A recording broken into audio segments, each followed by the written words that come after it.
When it comes to these aspects of life, terminology is not a question of semantics. When you say, I'm a confused soul, a soul cannot be confused. You are a confused mind.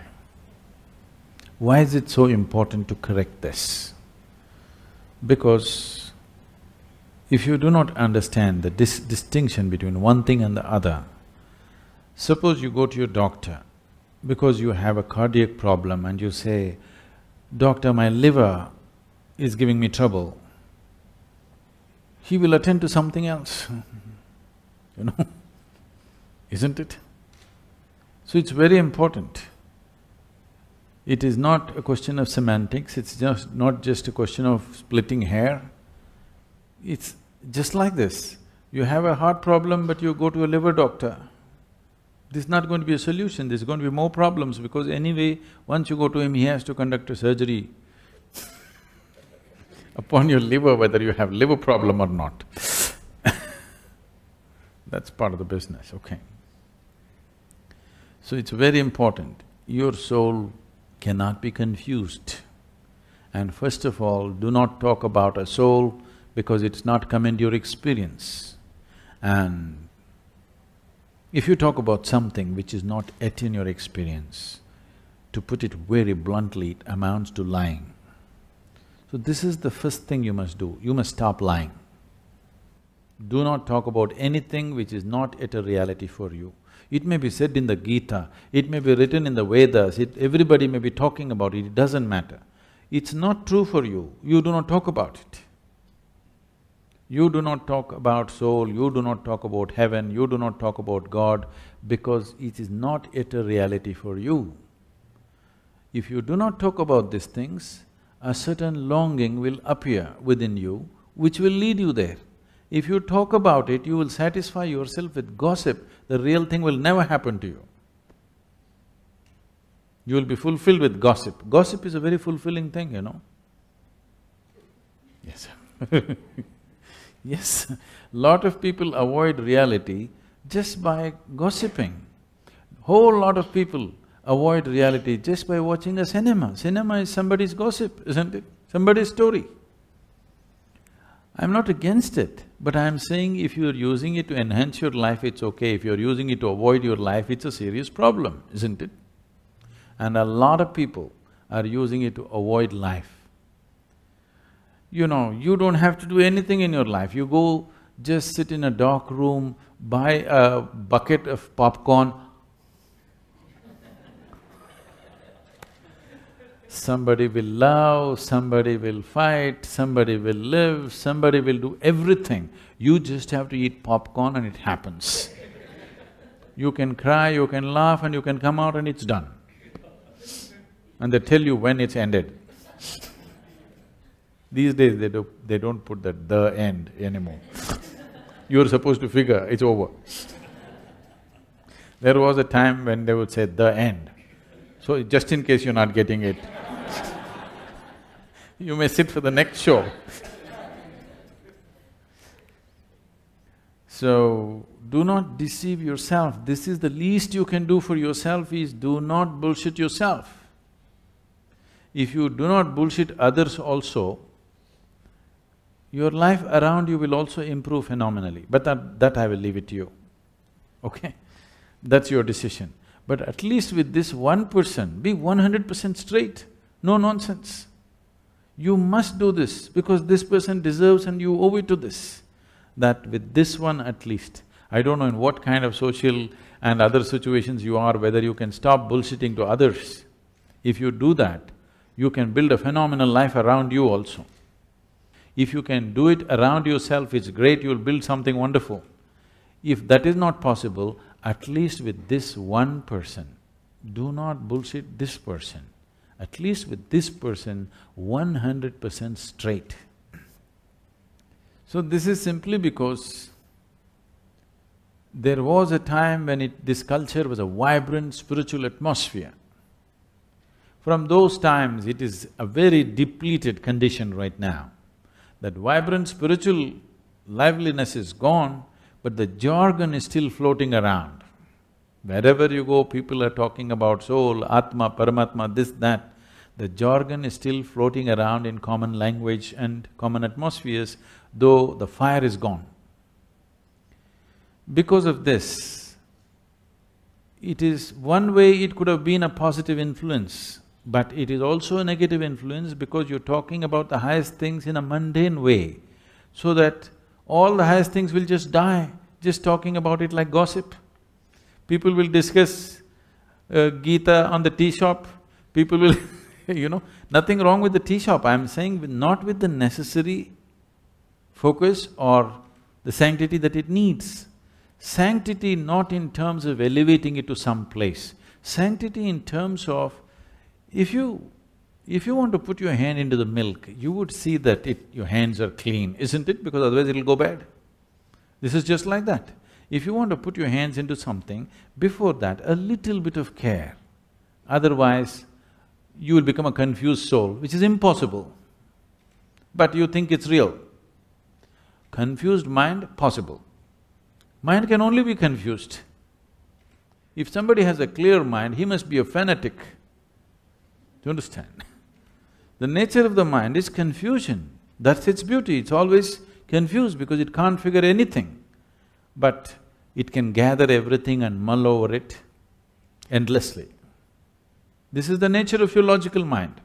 Mind is always going to be confused unless you are a single-track idiot or you are a fanatic. Otherwise, mind will be confused. A confused mind is good. If you know how to organize your confusion, if you know how to handle your confusion, if you know how to increase the enormity of your confusion consciously, if you can handle your confusion consciously, mind is a very productive instrument. If you're looking for a mind which is not confused, you can go for a brain surgery. You can remove half of it, there'll be no confusion. Clear? The more intelligent you are, the more you will wonder, the more you will be confused about everything. The more profoundly you look at life, the more confused you will be. And it's good.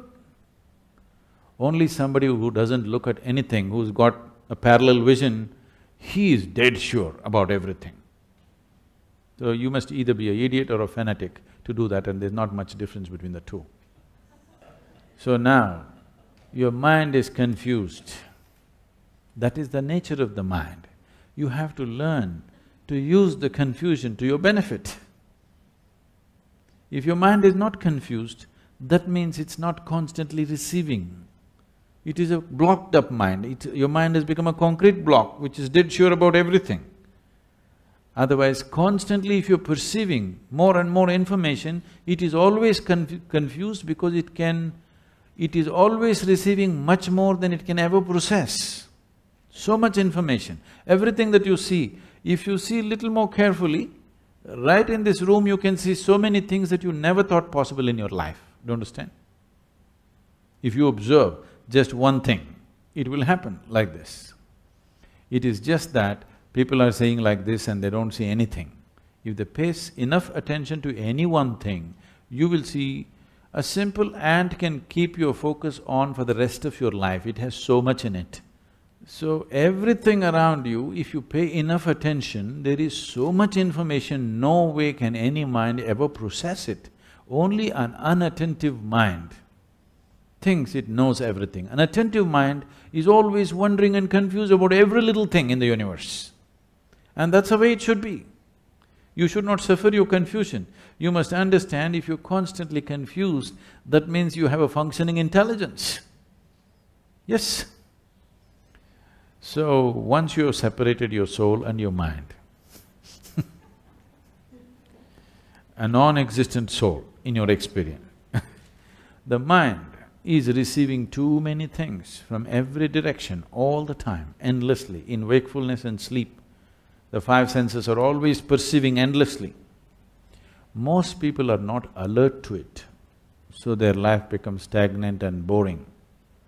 Confusion means there is still a possibility. Conclusion means it's death. So, don't try to conclude and take away the confusion. Confusion is fine. Right now, do not imagine things which are not true. Confusion is because never in the history of humanity, anybody ever figured the nature of creation, nature of life in their mind. You can become life and know life. You can never figure life, just understand this. Never ever can you figure life out. But if you become an absolute piece of life, you will know life for what it is. So the only way to know life is to become one. Are you one? Are you a soul? Are you life? Are you life or no? You are. So become that. Right now you are not alive. You are a bundle of thoughts, emotions, ideas, opinions and prejudices. That is more dominant than the life in you, isn't it? Yes or no? Your thought and emotion is occupying more space than the aliveness that you are. So you're not experiencing yourself as a piece of life, you're experiencing yourself as a bundle of thought and emotion and whatever else. This is a wrong perception. Because you're alive, you may think. You understand? Not because you think that you exist. Because you're alive, you may think if you wish. But right now, the thought process has become so compulsive that people think that is more dominant or is predominant to life. It is not so. It does not… your thought does not exist before life. Because you're alive, you may think. Thoughts, if one's thought is so, what to say, focused towards one thing in his life, nothing else seems to matter, such a person is free simply because of his thought, not a confused thought process. That thought process will not protect you. But if one's thought is like this, that it is absolutely connected to one thing and one thing only, a focused thought, such a thought can give you a lot of protection and a lot of purpose and a lot of capability. That's a different thing. But right now you are not in that state, it's better to use a simple tool. And you don't have to worry that somebody is going to affect you. You need to understand this. If you protect yourself, you will also protect yourself from well-being. Do you understand? So the protection should be such that only what is not necessary for you is filtered. You need a filter, not a wall. Yes? If you build a wall around you, it'll protect you from life itself. Lot of people are doing this. They want to protect themselves from death and danger, but what they will succeed is they will protect themselves from life. Even life won't touch them. They're so safe. Don't become like that. Life should touch you. Even if life smothers you, it's better than remaining untouched by life. Thank you.